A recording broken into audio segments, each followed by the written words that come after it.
Mbaye baonde. Ninde nyane na. Avene ne tumbu ko mola venia. An shembu ko dido.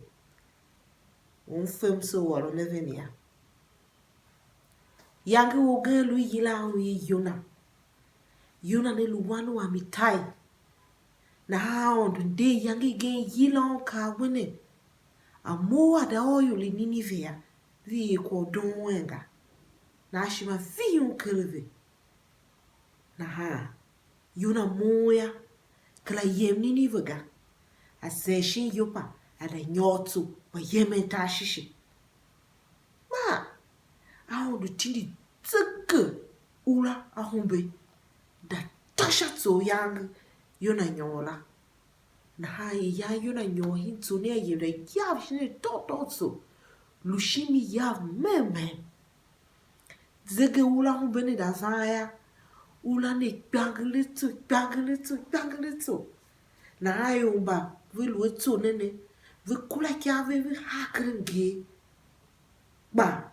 Tso do bangega. Tso lunongo behembe. Vi yila shamba aondu vi chicha. Ba.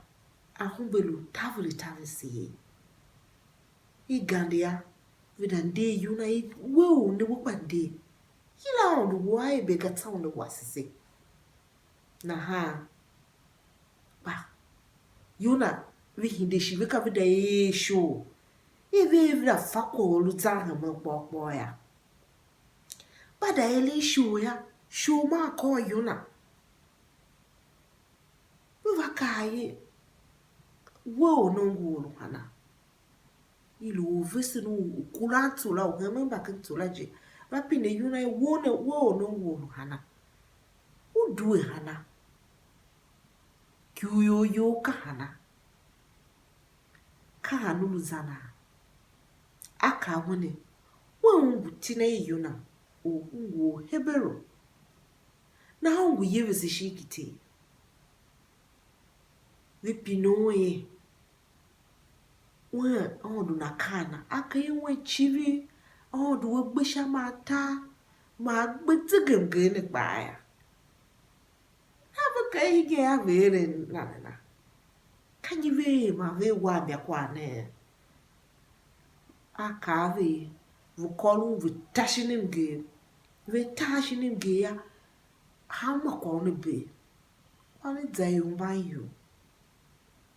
Na ha. Vihi Davida nongatsu. Patone dega. Ufako yanvela. Ufaga de molo. Yayumba uvako yuna vakende. Bachivi na haya vizungwe. Boya onda zungwe vemhono. Vizungwe shamlula. Kaya onda zungwe vemhono. Adi yuwe hachu. O shoga. Batayo na hiningeya. Zege shune. Ondu vadivele. Mena yona.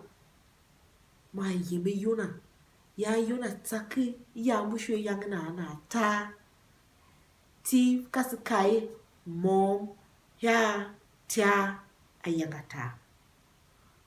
Na akili yangatane. Yona hindi lave ondu.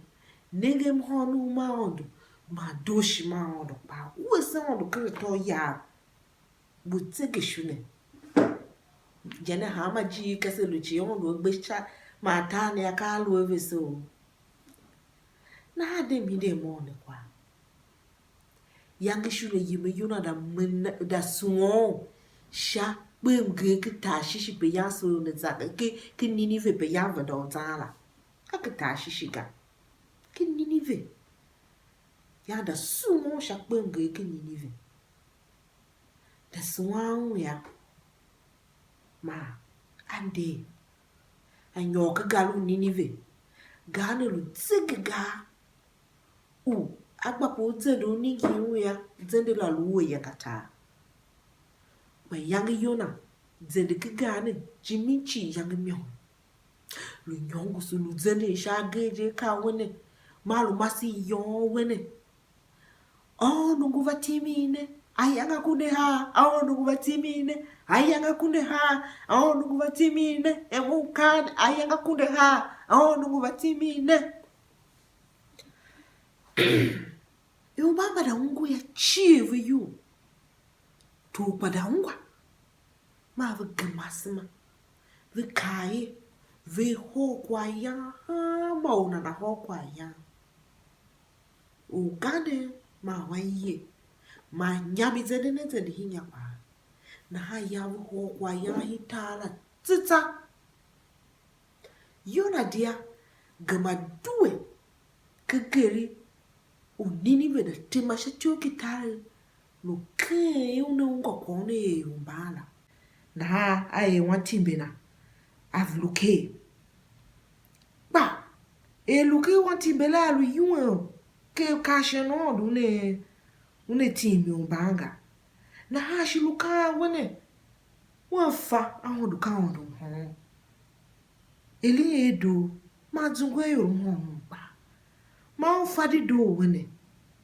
shina akpa ondo ne de yo ba ilu choki ayi ve lu yuo ejene na ondo pino wono ngu yuo shakwo yo kwane na ka shami jepa aye watimbe na aluke na ha ondo na shila jongo kawa kun uti vya magila oye ka shila jongo ne ivese ichisha watimbe la na ha kundu yona yo meme ayava meme na ha shall seyo ma ishila jongo ne aondu na ivyungu ivaya shila jongo ne ma ne ikpekela ondu momshi na hubete vavate jila bono je bibilo kai yona ma hume ma luka wono ya guda ma on kpekela na